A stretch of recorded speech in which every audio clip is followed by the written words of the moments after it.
Unexplained deviations in the orbits of Uranus and Neptune point to a large outer solar system body of 4 to 8 Earth masses on a highly tilted orbit, beyond 7 billion miles from the Sun. In the past 2 decades, astronomers have joined the search to look for one more planet in our own solar system. They designate such a planet Planet X, meaning both unknown and 10th.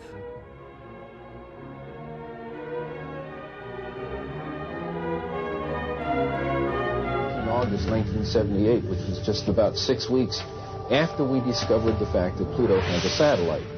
Once you have a satellite for a planet, you can determine how heavy it is. It turns out Pluto is very much smaller and lighter weight than we had thought, which meant that Pluto has no influence, no appreciable influence on the motions of the planets Uranus and Neptune.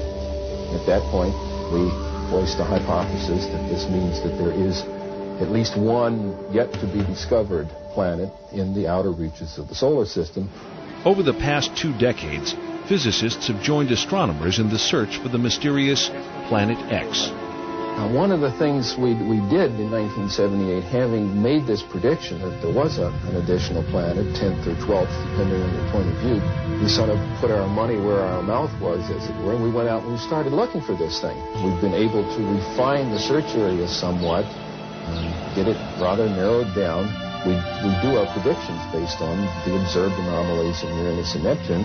We actually are currently looking down in the region of Centaurus, which is just south of the constellation Libra. But if it is in the kind of orbit that we described here, it would have to be a planet that would have a mass something like 3 to 5 times the mass of the Earth. This would put it intermediate between the gaseous planets like Uranus and Neptune and the terrestrial planets that we have in the inner part of the solar system. So if this planet turns out to be in a 3,600-year orbit, then its mass will be correspondingly larger.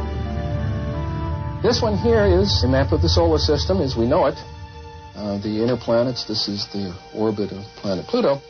And this here is the orbit that I have proposed for the 10th planet. And here's where we think it is right about now in its orbit.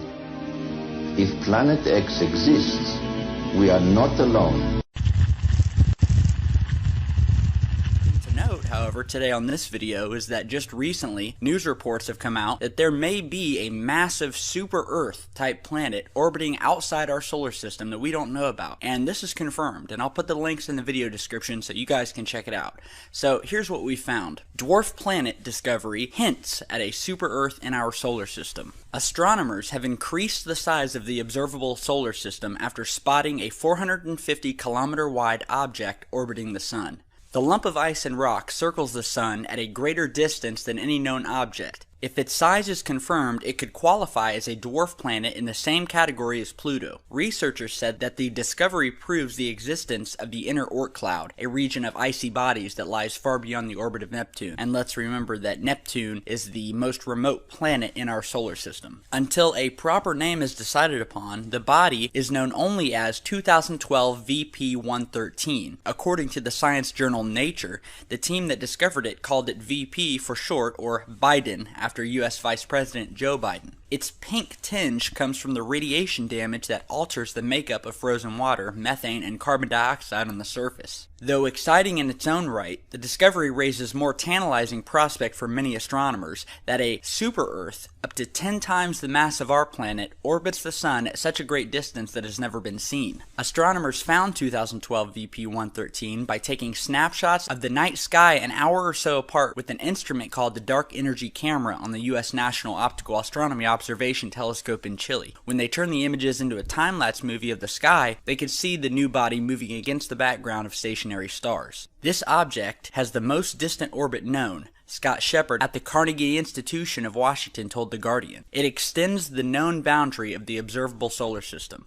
The object's orbit brings it as close as 12 billion kilometers from the Sun and swings out as far as 67 billion kilometers. There are comets that come from even farther out, but they pass much closer to our home planet. The solar system has 3 distinct regions. Closest to the Sun are the rocky planets such as Venus, Earth, and Mars. Farther out are the gas giants such as Saturn and Jupiter. More distant still, beyond the orbit of Neptune, is a band of icy objects called the Kuiper Belt. In 2003, astronomers found an object beyond the Kuiper Belt, which they called Sedna. For more than a decade, the object was a loner, an anomaly in the solar system. But the new body, 2012 VP-113, lurks in the same no-man's land of space, leading astronomers to believe that there could be thousands of similar bodies waiting to be discovered there. People wondered if Sedna was unique, and 10 years on, we have at last found another object that shows it is not. There is probably a large population of objects out there. The latest work has already thrown up an intriguing possibility. The angle of the body's orbit and that of Sedna's are strikingly similar, an effect most likely caused by a gravitational tug of another unseen body. One possibility is a super-Earth that traces so large an orbit around the Sun that it has never been seen. If you took a super-Earth and put it a few hundred astronomical units out, the gravity could shepherd Sedna and this new object into the orbits they have. An astronomical unit is around 150 million kilometers, or the mean distance from the Earth to the Sun. Earlier this month, NASA's Wide Field Infrared Survey Explorer, or WISE,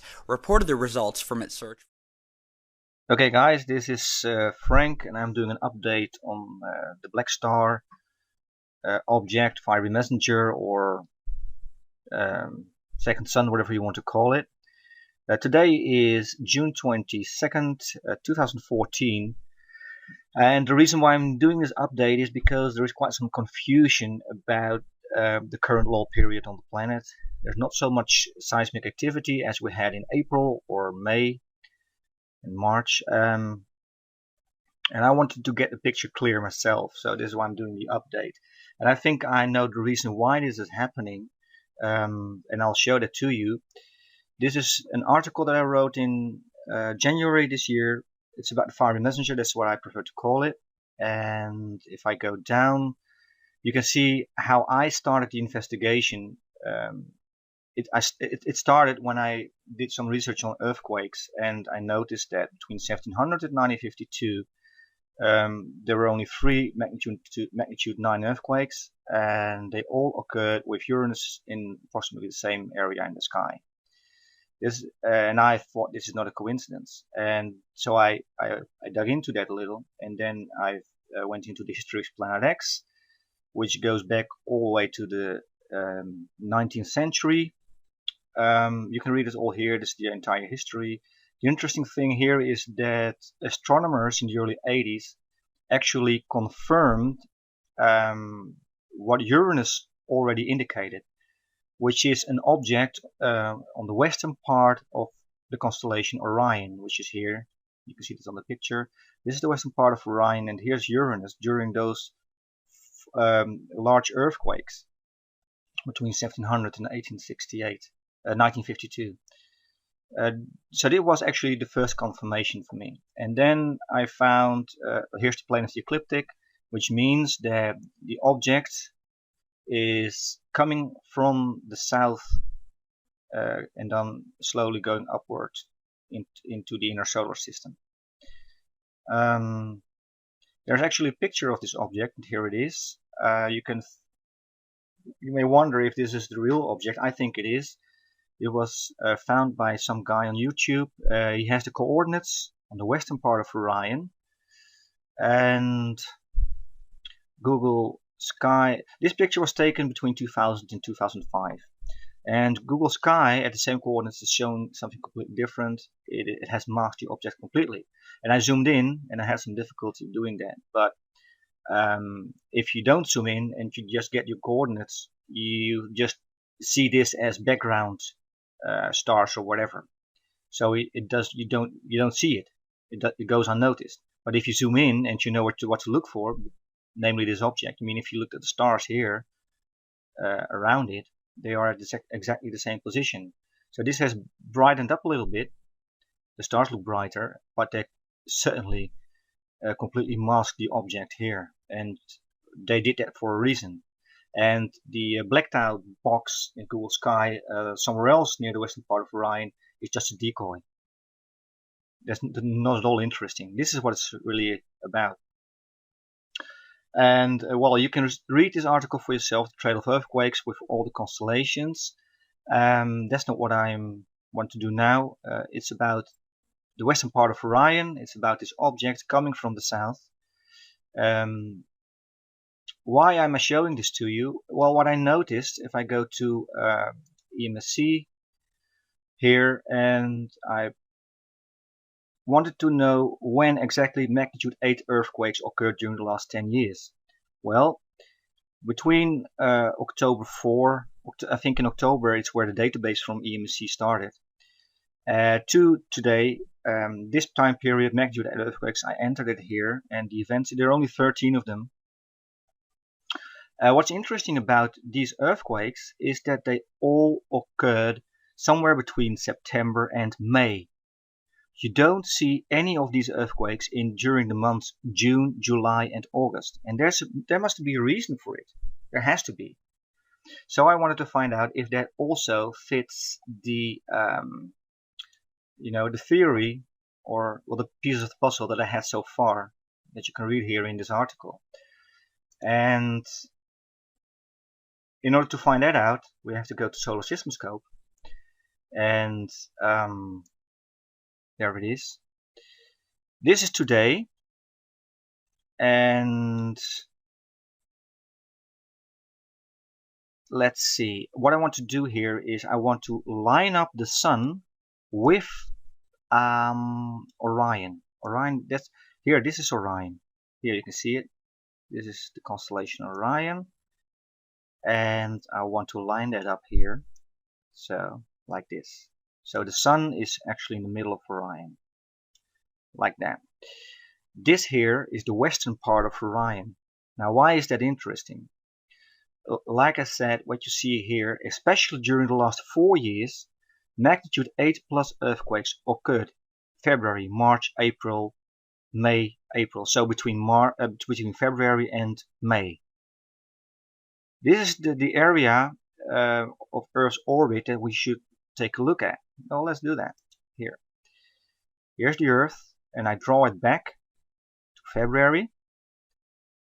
Here, this is the beginning of February.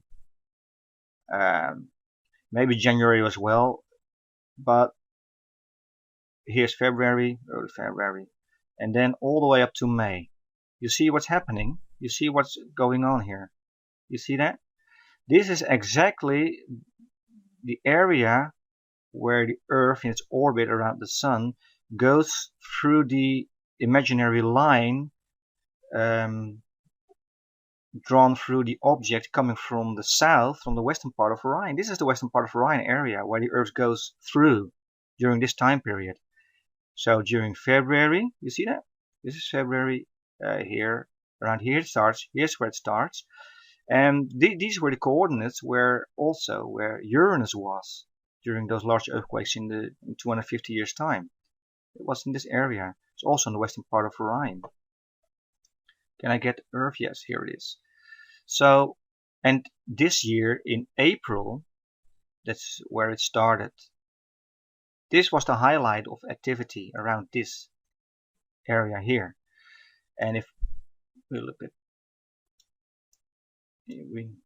look at this here from this side, you see that this is seen from the opposite side with the Earth in the Virgo constellation. There's Saturn there in Libra constellation. I don't think Saturn deserves to be followed any longer, because I don't think that Saturn is a catalyst anymore.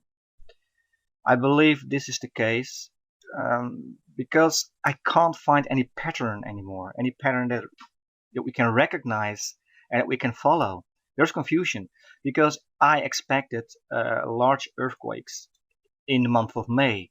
Instead, they occurred in April. And I believe the only explanation, we had 8 magnitude 7 plus earthquakes, 8 of them in 19 days, in the first 19 days of April. Under normal circumstances, that's a yearly average. You know what I mean? this is, I mean, this is insane.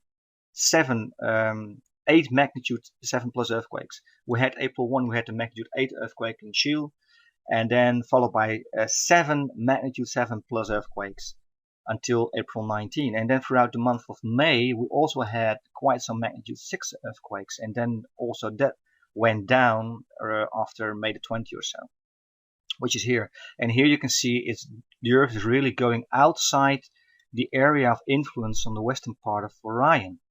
You see what I mean? So if I put the Sun back, I line it up again with Orion here, and we draw the Earth further in its orbit. The question is, when will things become interesting again? Well, that depends a little. We don't know exactly where the object is. This area, this is very important to understand. This area here is a lull period area. And this is because the Sun is actually shielding the Earth from the black star influence. That's what's happening here. You see? There are, in this area, in June, this is early June, July and August, we haven't had any large earthquakes, magnitude 8 plus earthquakes, during the last 10 years, at least. And if you go further back in time, the largest earthquakes, starting in 1900 anyway, also did not occur during this time period here, June, July, August. They never did. It was January, or it was May, or it was March, or it was December, but never in this area. This is because the Sun is shielding the Earth, in my opinion anyway. So then when the Earth comes around, and then things become interesting again. So here it starts again. So early September, half September, in that area somewhere there. Things, because the Sun is no longer shielding the Earth from guiding star. What's interesting about it is that it seems to bespeak, at first you might think it's talking about the Sun, right? You know, God, Jah, Rastafari as the Sun, but then there's a immediate connection when you understand the whole Nibiru connection with, and now that we're speaking on the connection with Moses and what the ancient Egyptians knew, who knew what when. You know what I'm saying? It's obvious that the ancient Egyptians preserved a more ancient record that came out of Ethiopia. You understand? Now this record also is communicated to the Midianites. We have that Hebrews in ancient Egypt, which were a particular religious denomination. Now in ancient Egypt, like in this society, we all communicate out of certain similar symbols, you know, how symbols are used. Now how they're interpreted in different religious orders, it differs. Now, what we have right here in ancient Egypt, we can see this whole idea, like even right here, this idea of a birth within this orb right here. You understand, this new birth, right? Remember, Israel was Jah's son that he called out of Egypt. Now, when we look at it celestially, if we look at it from the heavens and we put up the thing on Orion or Orion, and it's said to come from and emanate, in a sense, or its trajectory is coming from the Orion. Now this is the Egyptian perspective of Nibiru and the Orion constellation. We know from the Western European and Greeks, they picture Orion differently. The Egyptians seem to picture it more in the Hebraic sense of the sower, because if you see his hand, it fades off here, and you can see the stars.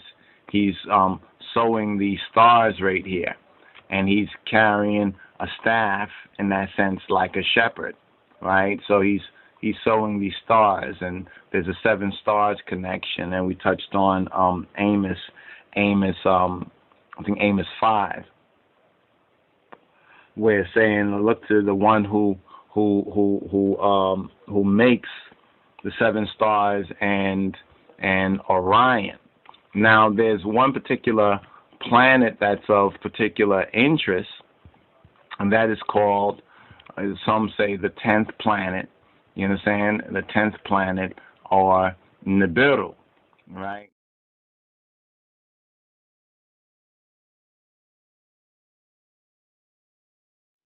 You to vote on the news, and here's the winner. There's a huge, hidden, heavenly body right here in our solar system. Evidence is mounting that either a brown dwarf star or a gas giant planet is lurking at the outermost reaches of our solar system, far beyond the planet Pluto.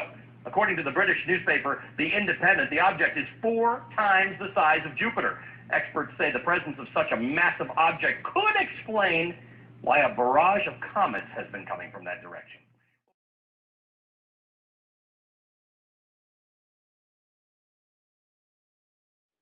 You to vote on the news, and here's the winner. There's a huge, hidden, heavenly body right here in our solar system. Evidence is mounting that either a brown dwarf star or a gas giant planet is lurking at the outermost reaches of our solar system, far beyond the planet Pluto.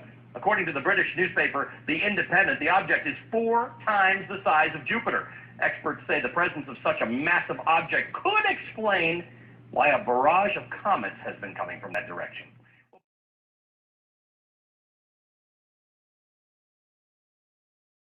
Whether that orbits the sun, whether it's an asteroid or a comet or Earth or Jupiter, they have a aphelion position on the far end where the object is moving its minimum velocity, and a perihelion position where the object is nearest the sun and moving at maximum velocity.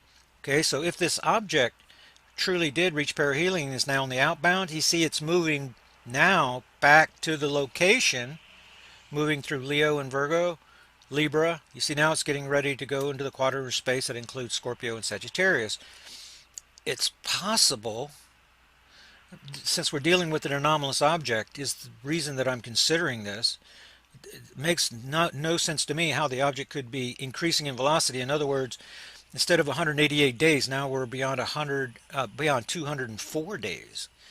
This object should be slowing down if I'm on the back side of the orbit, if you will. If the near side is the reaching perihelion and the far side is slowing down, going towards aphelion position, if you guys are following me, then I'm going to have to make room for that possibility.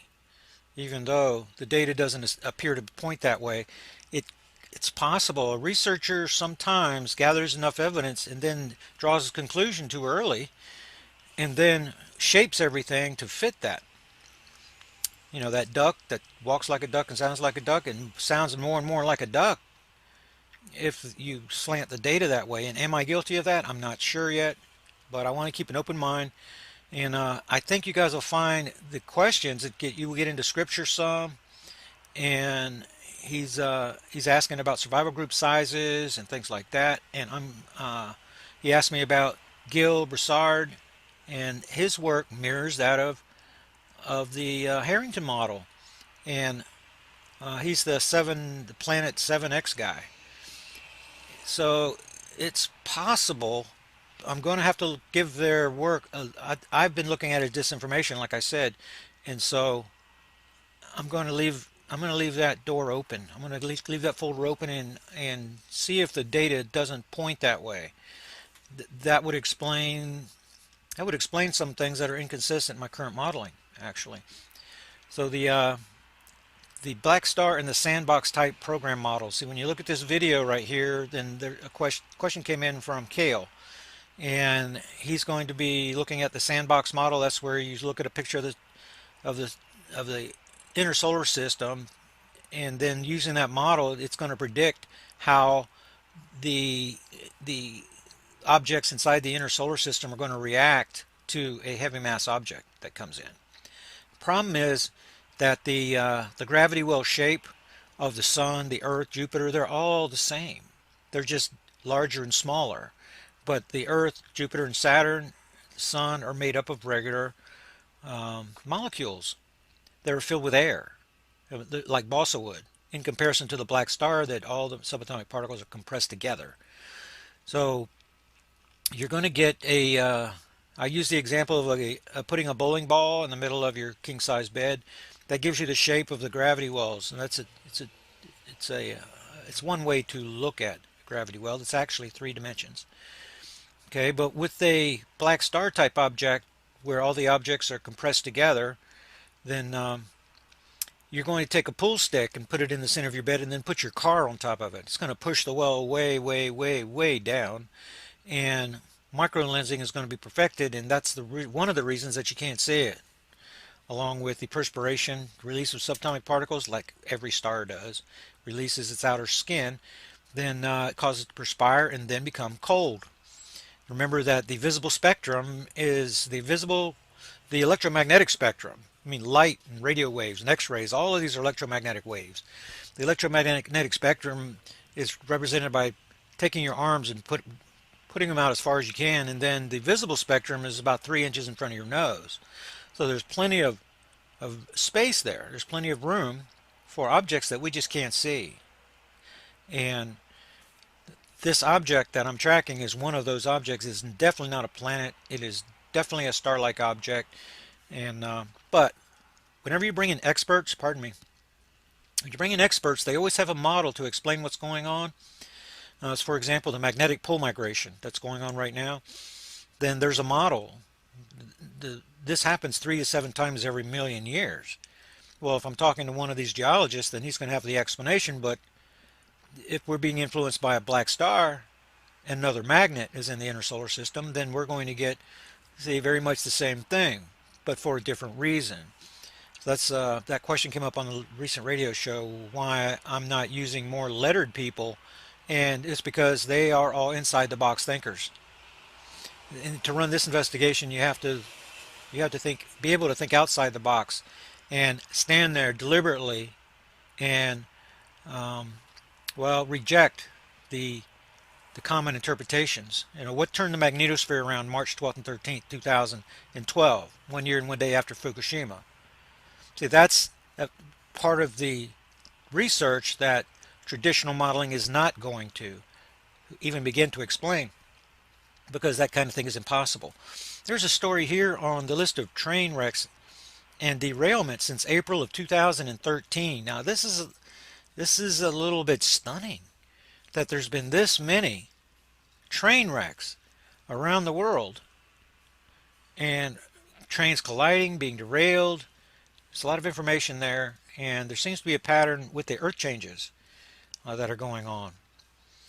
So whenever I looked over all the data for this week, then the Earth is still responding to our backsliding alignment, shortening of the magnetic portal connection, heating up, but it is cooling off now.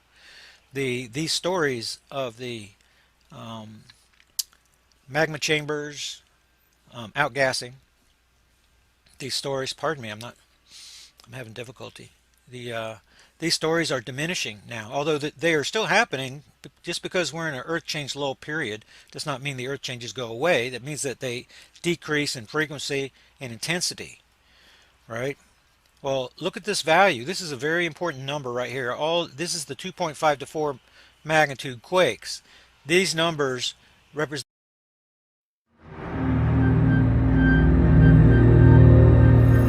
this is the highest number, right, that has the caldera bulging and contracting values inside. We went from 225 to 312. That's the second highest number of the year, just recently. Now we're down to 178. What's going on? You see, you have a lot of movement here related to the volcanism that's still going on. But now, as things subside, this value is going to get down to about 140, but it's going to bounce up and down, up and down, up and down. And but wind up. See, next week I would expect to see maybe 240, 250. Bouncing back up, but not as high as this number. Then this number, then these guys are going to bounce and go down, down, down until we get about to 140, 150 on February the 1st. That's what I'm expecting. So the indicators are pointing to the fact that we are definitely in the Earth change low period. You notice there's no reports of solar flares and things like that. We get that at the alignments. So I'm expecting to see the solar flare activity to heighten in May of 2014. That was March and that was September in 2011, and that's all moving around to the left with my object that's moving around left in the orbit diagram. So yes, we're seeing evidence of shakers in diverse places. You know, in Connecticut, they're getting small tremors and things like that. Earth is finding equilibrium. That's what's happening. That for every action, there's a equal and opposite reaction. The Earth is reacting to what just happened with the uptick, but now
I would like to offer people the information that was passed to me by the extraterrestrials that are willing to help. If you get the latest update from the Fermi Gamma Ray Space Telescope, a cosmic jet was actually recorded in the Milky Way galaxy, which is 25,000 light years in every direction from the galactic plane. So in crop circles like this, you see a source of energy that is spreading towards the edges, and this energy is extremely fast, it's massive, and it's coming, and it's almost at near us. This is depiction of the Milky Way galaxy, and when it comes, it's going to hit the sun and produce something that is called a red giant phase. This wave of energy is a few million degrees Celsius, and is highly magnetic. And the surface of the sun is only 6,000 degrees Celsius.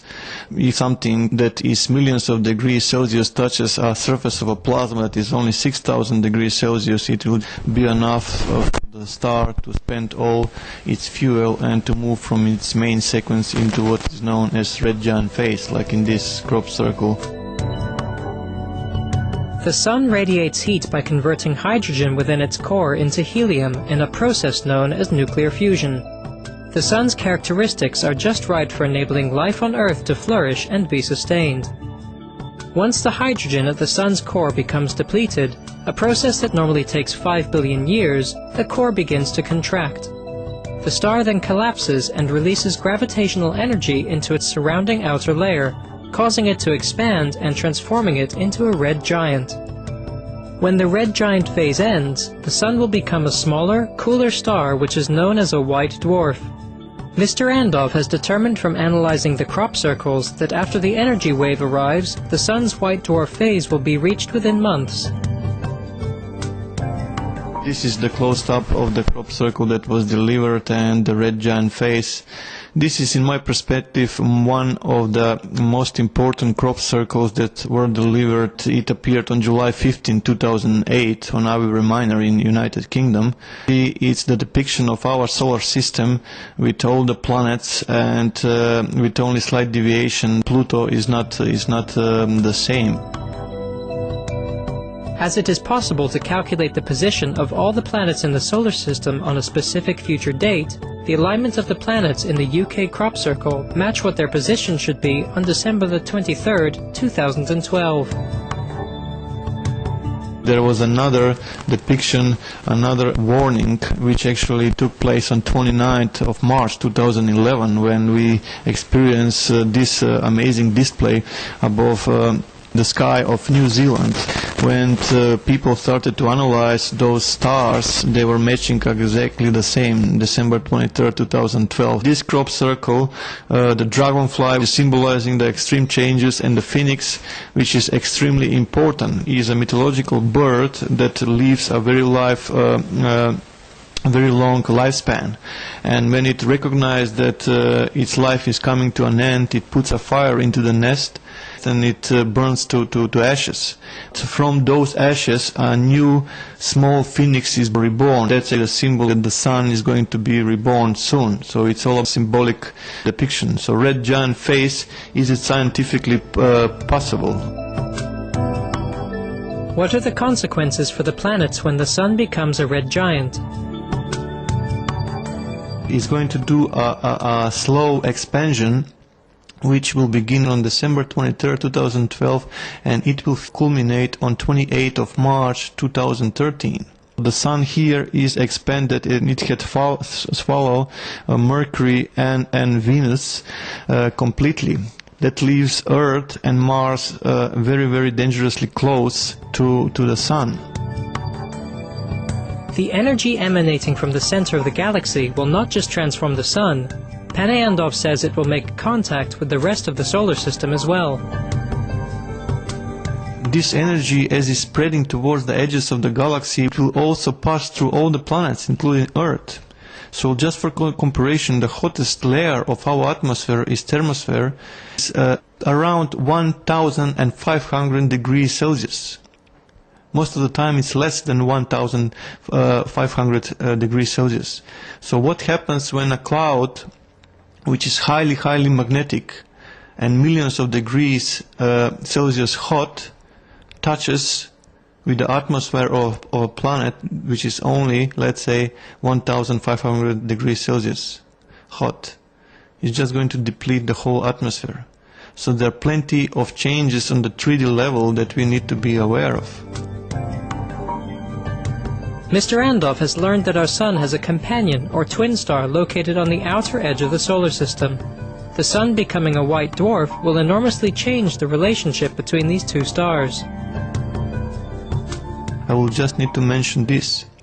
The other celestial object spotted on the skies is actually a twin star orbiting around our star. And this energy that is approaching will hit that star also. And when it's going to hit that star, it's going to move towards the white dwarf. What we have seen in the astronomy, two white dwarfs are attracted by each other gravitationally. They start to rotate around each other, eventually they collide. And when those two will collide, they will produce a bigger star, which to produce enough light and heat that will provide the conditions for life again. So what I'm trying to say with this is that this white dwarf alone is not capable of producing the same amount of light as we are receiving today, which means it's not capable to produce the same amount of heat that we need to survive on the surface. Mr. Andov believes that the energy wave heading towards Earth need not lead to disaster. Rather, we can take steps now to protect our planet. But this energy that is approaching can be shielded, and the crop circles are leading us towards the conclusion and to the answer how we can do this. The data that arrived through the crop circles, plenty of information was about the fractal geometry. And people realized that they are referring to fractals. But in reality, they are referring that this universe we live in is a fractal universe, and we can influence it. Panay Andov says that although the recognition of fractals is correct, most don't understand that the data is saying that we live in a fractal universe and we can influence or change the universe. If you recall the research of Dr. Emoto about the water molecules, humans are able to change the crystalline structure, turn into something magnificent. We have the ability to influence one of the elements, water. But that's not where it stops. We have the ability to influence the fractal momentum or structure of the rest of the elements that are present on Earth. So that's the first momentum that we need to understand, that we have the capability, the power in us that is dormant, that if united it can produce a change to the matrix. So how can we do that? By combining energy. And the only known tool to me is meditation. Massive group global meditation, where millions of people can unite into one meditative oneness, and they can impact the fundamental structure of Earth. In addition to meditation, like Panay Andov, many across the globe are calling on humanity to immediately end our destructive habits, including the slaughter of our fellow beings for food, so that we can preserve our world for future generations. People need to change. First thing is they need to realize that this world is a world that we're sharing with other species, and we have no right to kill anything. The first momentum is that people become vegetarians, because every time when they consume meat or fish, there is something definitely wrong going on. I will explain in this fashion. Let's say if a patient that goes to heart transplantation, before that he or she was not skilled into playing piano, violin or some other musical instrument. And after that heart transplantation and the patient had recovered, that same patient start to express fundamental skills and ability to play piano or violin, which was impossible in the past. What took place is simply like in computers. You put new hardware in, and if you have the necessary drivers, the processor will recognize the new hardware and it will make it functional. In this same particular case, that previous host that was hosting that heart was extremely skilled in playing violin or piano, and that same knowledge was passed to the new owner. The brain had decoded through the DNA. So imagine when people consume meat. That animal, before it was killed, had suffered a trauma, a stress, a terror which was condensated into the structure. And when we consume that stuff into our bodies, we actually inherit the same emotion, the same energies, and it produces a DNA virus. And this DNA virus further goes to diseases and completely lowers the vibration. So it's lowering our vibrational field. And without a proper vibrational field, we cannot tune into this meditative oneness that we are talking about. And what is more, even important, that we don't need to kill animals or fish, because we are light beings and we can exist on vegetables, even on prana, if some people go towards that path. Thank you, Panay Andov, for sharing with us the valuable knowledge you have gathered from extraterrestrial sources regarding our universe. Your message of hope, which asks humanity to quickly embrace vegetarianism and practice group meditation to safeguard our wonderful planetary home, is a beautiful one.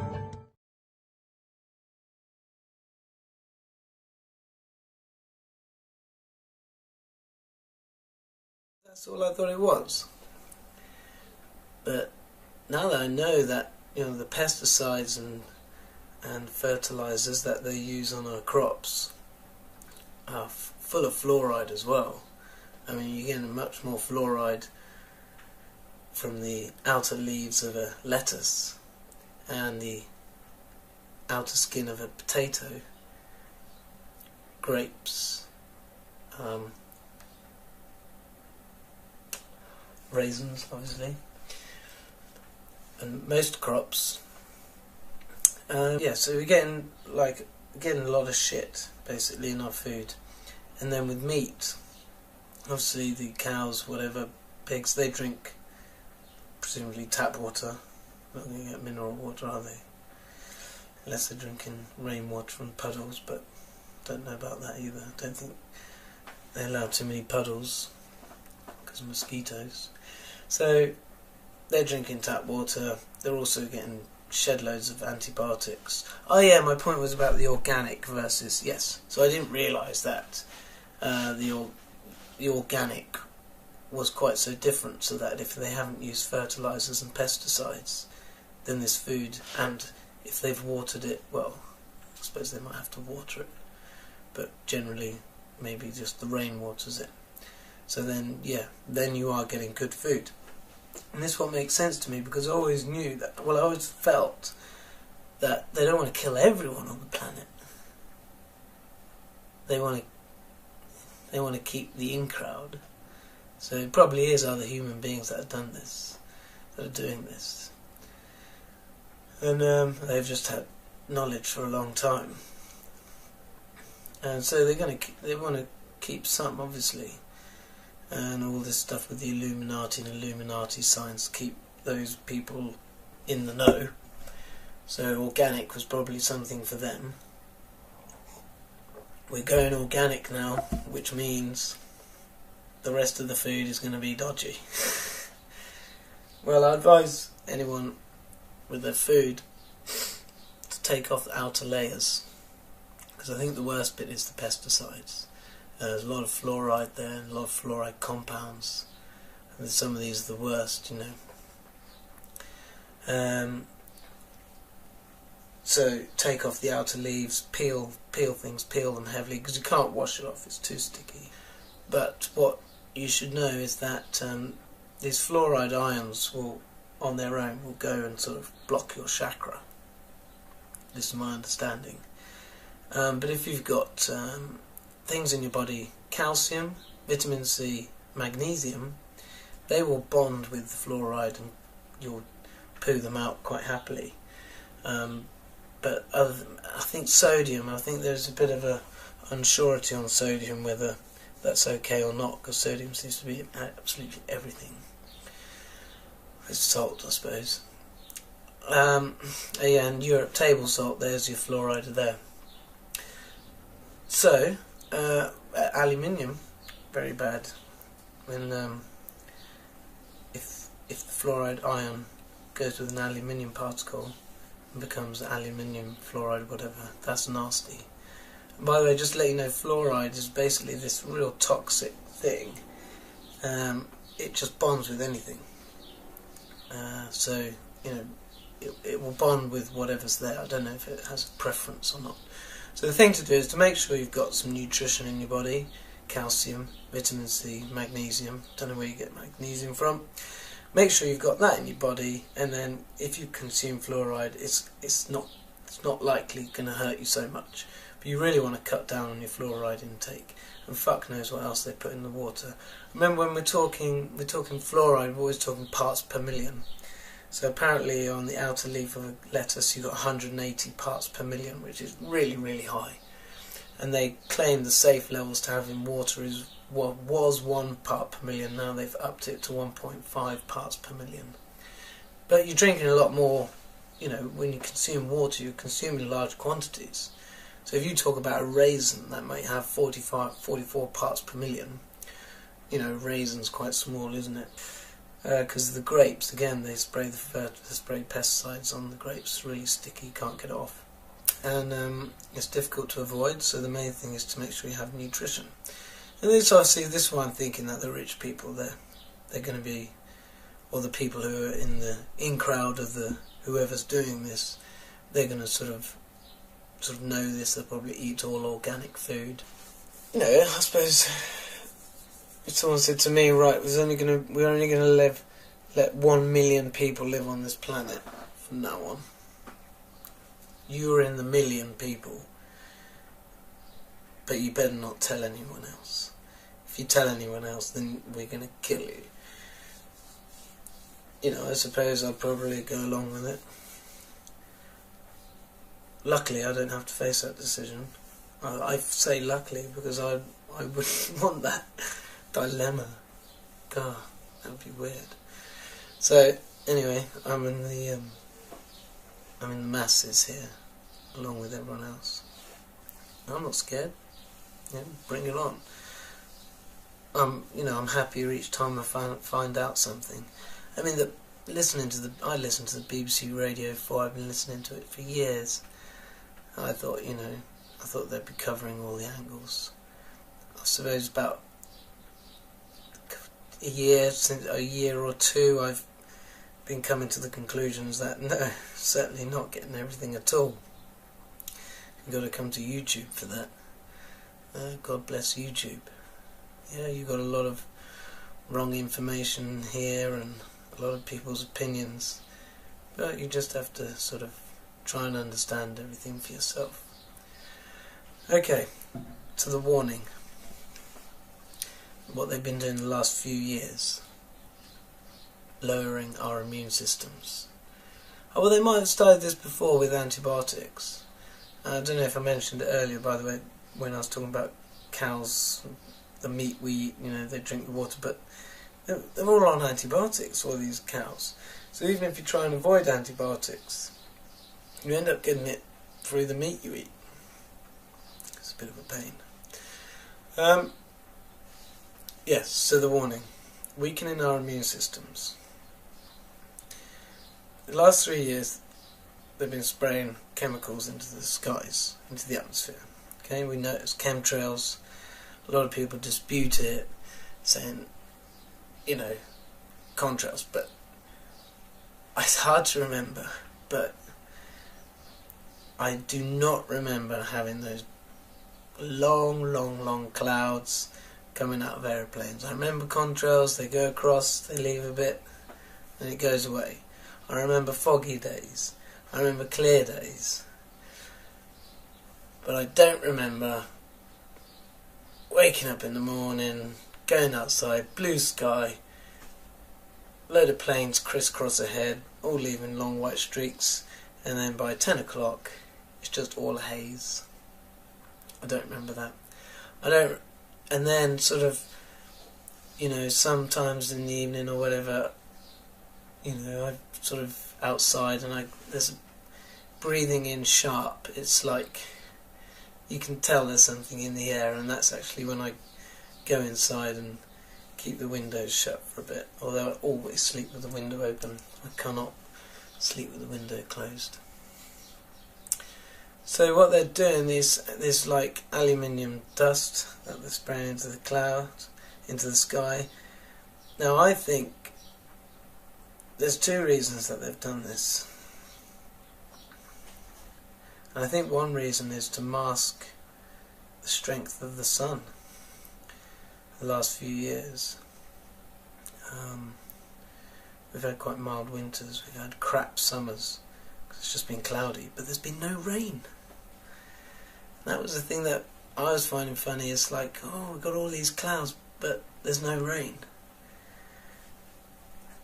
And but we've got some rain now. I mean, that's good.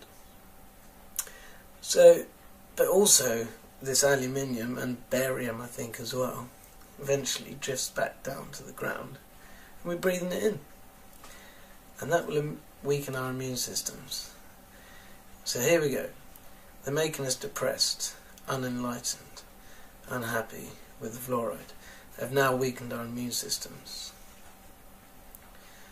Then the next step is to release the virus.